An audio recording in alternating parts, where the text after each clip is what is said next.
Let's move on quickly. So we're going to start with Darragh O'Shea this morning, who says Dublin's greatness may be boring to some, but it's a privilege to see them evolve.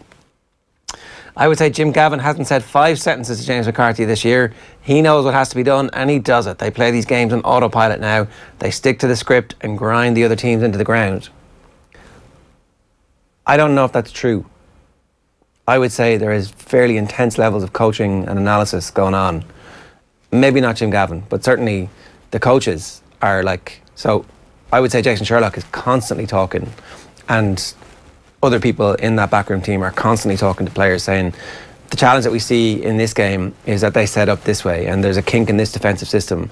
So when you look up and you see that formation, let's talk through what the options are and let's replicate that in the training field. I would say that that's where the level of coaching has got to, as opposed to it looks like autopilot, but it looks like autopilot because it's practiced so much. Yeah, exactly. It gets to a point of autopilot within the game, but as you say there, to reach that level, you do need an intense amount of analysis, an intense amount of conversation in a dressing room, particularly with this specific Tyrone challenge, because we know that, well, they must have done a hell of a lot of it in the lead up to last year's game, like the introduction of Mark Ingle into the squad. There's no way that was kind of an obvious sort of demonstration from England, and everybody just kind of followed the tactic of staying to the touchline and, you know, keeping the ball wide and being so effective in that manner. Now Tyrone have evolved, and Tyrone and Dublin need to evolve their tactic in a little bit to actually have a similar amount of impact as it did in the semi-final last year. So of course there's plenty of conversation going on, but I think there is some truth in the idea that it's not Jim Gavin having those conversations, that, you know, he is probably, well, like, you have to use the word probably with all this sort of stuff because you don't know what's going on, but I would assume that he's a delegator and everybody else is having those conversations with the players and he's overseeing it all. It feels that way. We didn't really get into Jim McGuinness's column yesterday, but it's worth digging out because he was basically suggesting that what you're seeing from Dublin now is the complete unwillingness for them to take pot shots from, like, Hail Mary shots from outside the 45, and was saying that there's a couple of opportunities for Tyrone. They can be hyper aggressive, push up and try and take on Dublin the way Mayo would have done, for example. If they do that, they will get killed because they don't have the same team, they're not the same players, that's not the way they play. Or they could go hyper defensive and see what Dublin do, because Dublin at the moment are recycling until an opportunity presents itself, and they drag you out of position, and they could just refuse to be dragged out of position and say, all right, beat us. Is that what happened in 2011 in the semi-final against Donegal? Was that hyper defensive from Jim McGuinness, I wonder? Yeah, pretty close. And now it nearly worked because McFadden hits the post for the goal chance at the start of the second half, which, like, wins them the game. That was the turning point of the game. And he's saying that Tyrone obviously had the players to transition, and if it's 3-1 after 42 minutes, who cares? Like, that's the thing about that 2011 game. It was so bad, it was entertaining. At the game, it was sensational. You've never seen anything like this before. And if you're going to bitch and whine and piss about it for years afterwards, it's like, fair enough, that's your choice. You want to be, you believe in the aesthetics over everything else. But if you're Donegal and you have a chance of beating that Dublin team and you come so close to doing it, you've got to do it. Yeah. It's your job to help your county, as opposed to making the 30 other counties fall in love with you. Well, the great irony in all of this is that Donegal lost that game. And what did they do the following year to win in All-Ireland? Well, they went less defensive and their transition game was better. Now, granted, I know you're talking about a transition game, that Tyrone have that boxed off, nailed. It's one of the best transition games that we have in the country to view. I'm not sure if going that defensive is the way to do it. It's a turnover between the 245s where they're going to really hurt Dublin. But can they get that turnover without hurting themselves and giving gaps away? I'm not so sure. And that's why I can't see Tyrone winning this game 10 times out of 10. I just don't give them any hope. He's saying this is literally their only hope. Make Dublin blink first, and it could be 0-0. Maybe. Yeah, exactly. And when you say maybe, you're talking about a 2% chance. Yeah, but what do you do if you're Tyrone this week? Are you like, oh, you know, let's do what Mayo do because that nearly wins for them, and maybe we can be a little bit better? And then you look at the Mayo team, the Tyrone team, they're completely different teams. Completely different. Yeah. Do you do what you did last year when you half pushed up on the kickouts a little bit, but then Cluxon just pinged it over your head anyway, and they had this mad system where the Dubs were actually just stretching the entire field and knew exactly what to do? You can't do that again. Well, that's the thing. You do have to tailor it to yourself, and I don't think Tyrone can look at their half-back line. Granted, it's an excellent half-back line, but it's nowhere near the specific set of talents that Paddy Durcan, Colin Boyle and Lee Keegan have, which is why Mayo managed to cause Dublin so many problems, was because that first wave of runners coming off their shoulder in Dublin's half were three of their best players, three brilliant runners on the ball, and so much speed and power, whereas Peter Hart, Frank Burns, they're a little bit different, aren't they? They're excellent footballers, but they probably don't have that powerful running that the likes of Boyle and Keegan do. They can do it. Hart and McCann might have, and you might. But Hart and McCann is the one that has it. And so maybe, like he's talking about individuals, and you know, you man mark Kieran Kilkenny, and who do you get to do that job? It's a really interesting piece because it is precisely the type of thinking that will piss off the GAA traditionalist, but also might be the type of thing that Mickey Hart would also be thinking, going, do I really care if we win the worst All-Ireland final of all time?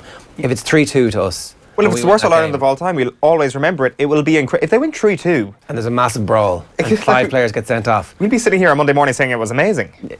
Zero Fs given from Tyrone. Don't do it in half measures. If it's going to be a crap game, don't make it 13 points to 10, which a lot of games we see in the middle of the summer are.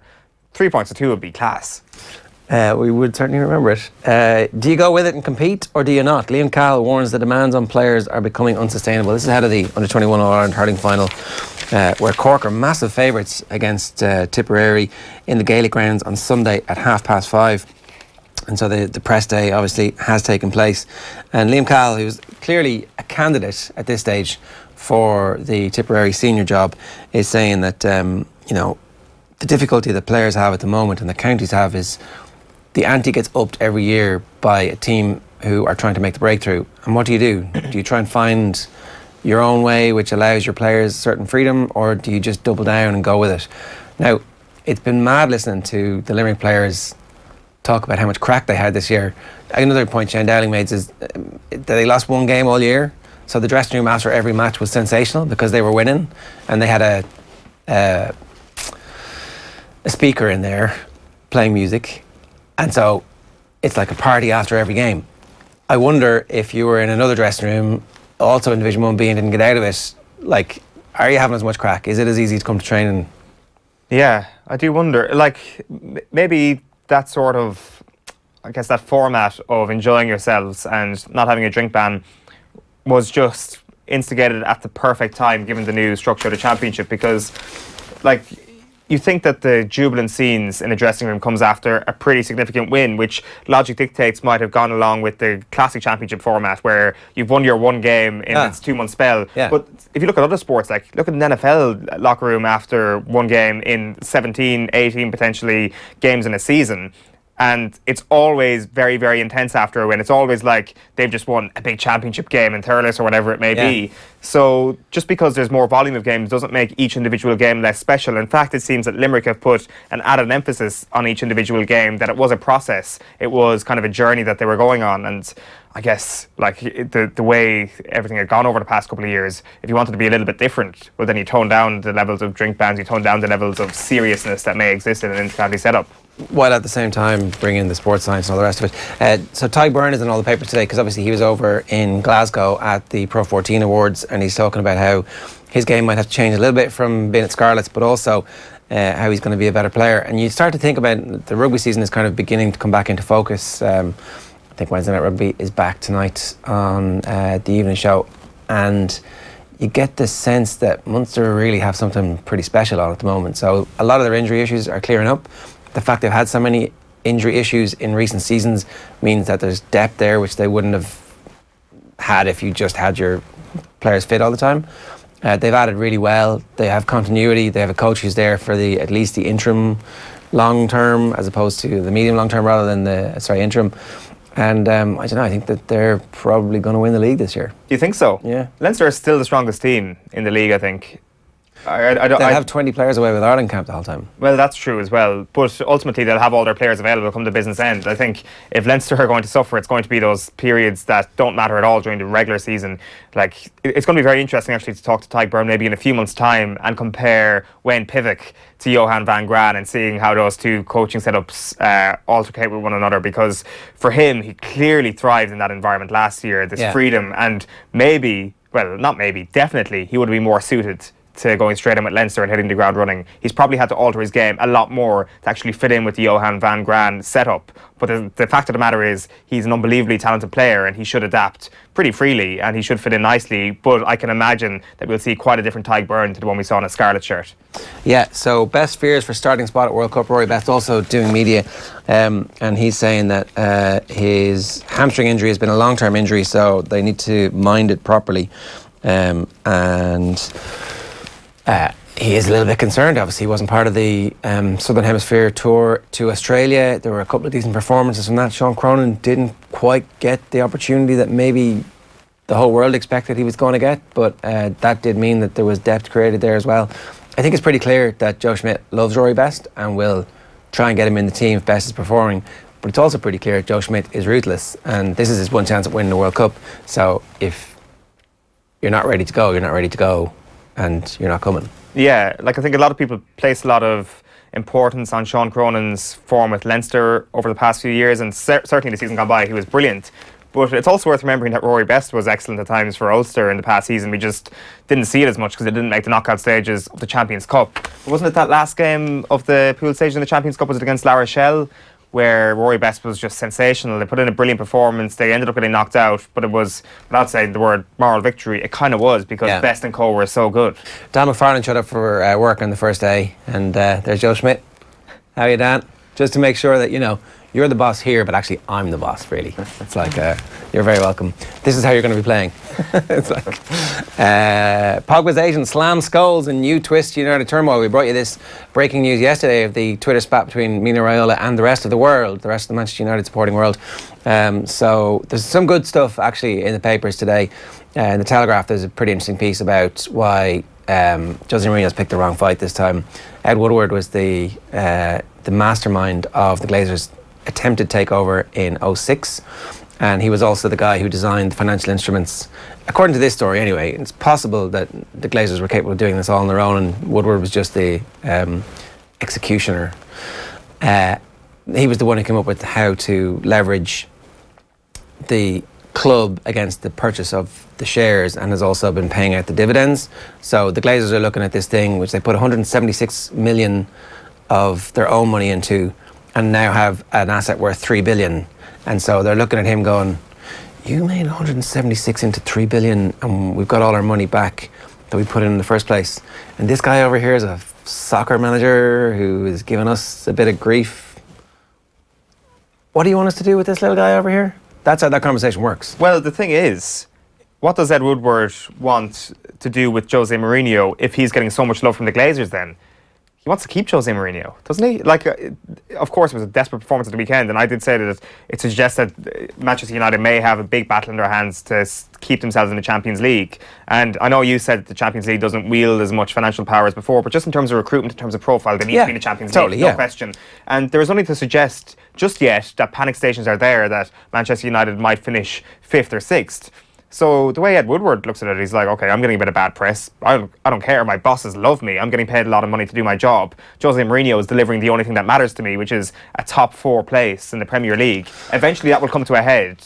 But for this season, I'm not going to sack José Mourinho, because it doesn't make sense that he hasn't sacked him already, that he hasn't really had like crunch discussions with José Mourinho already. Yeah, it's going to be interesting to see how that plays out. Like, Mourinho might try and win the PR battle, but ultimately the war is won by... It will reach a head, but at the moment, I think Woodward, despite his like very kind of sour face at the Amex on Sunday, I think he's quietly satisfied with financially and commercially how Manchester United are positioned.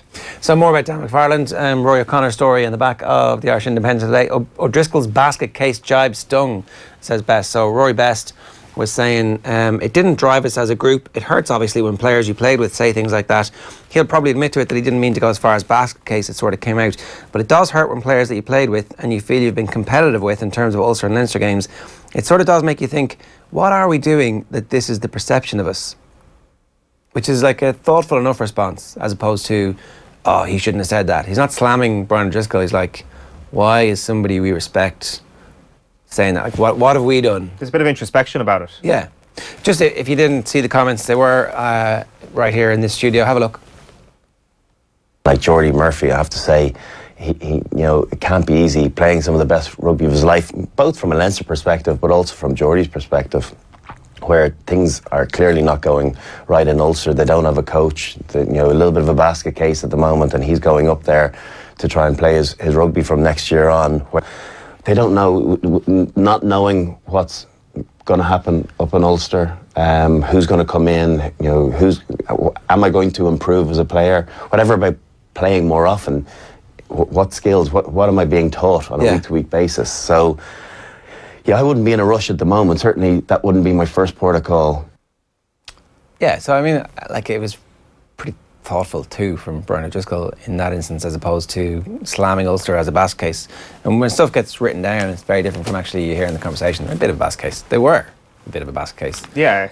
They now have a coach. They now have a bunch of new signings that can hopefully settle into the team pretty quickly, and they look like they could actually be a contributor to the national team again. Yeah, they needed a bit of, well, not a bit, a lot of stability, and they needed it very, very quickly. So the McFarland news this week has been the best news that Ulster fans have had in a long, long time. Just the idea that they're not going to be changing coaches in 4 months' time. Just something to steady the ship. Yeah. Doesn't matter where the ship is going, it's a steady ship, you would imagine, for the next few months. Yeah, to have somebody with intelligent design behind things.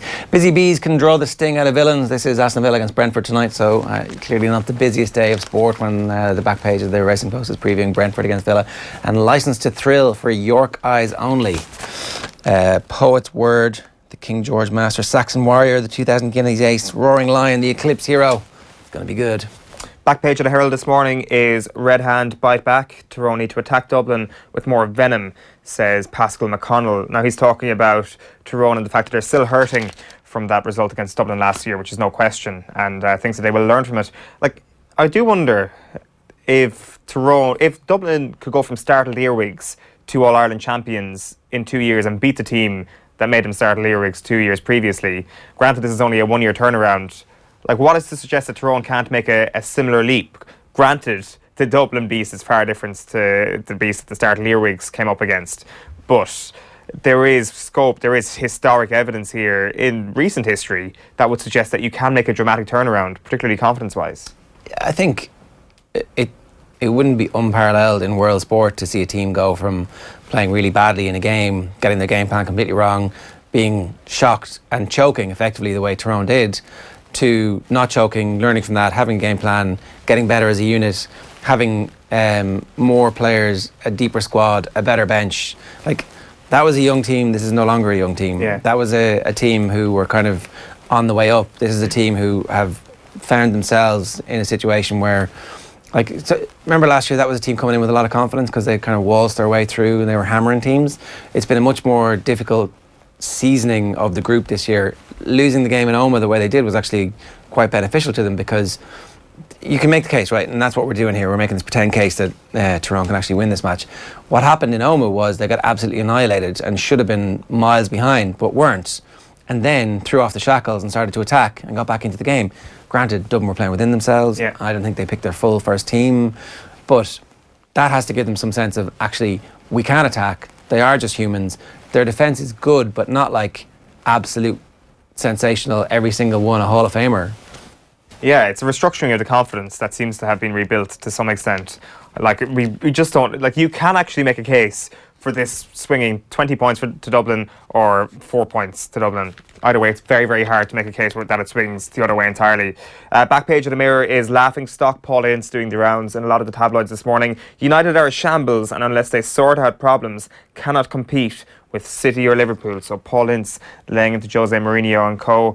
Back page of the Star then is the same story. José's men a laughing stock. You've also got Banty expects Dubs to do 5. Seamus McEnany here saying that Dublin will do the 5 in a row this year and next year, and they will complete it to become the first ever team to win 5 All-Ireland football finals in a row. Back page of The Guardian then this morning focuses on Danny Cipriani. Divisions deepen while player awaits fate. I think Eddie Jones is going to pick him. I think we were talking about this last week. There is every chance that Eddie Jones picks him in the next couple of weeks when some light is shed on this whole situation. Front page of the Daily Telegraph sports section then is down and almost out. Stokes feels the pain as England are left just 1 wicket from defeat despite Butler brilliance. And that is the newspapers for this morning, Ger.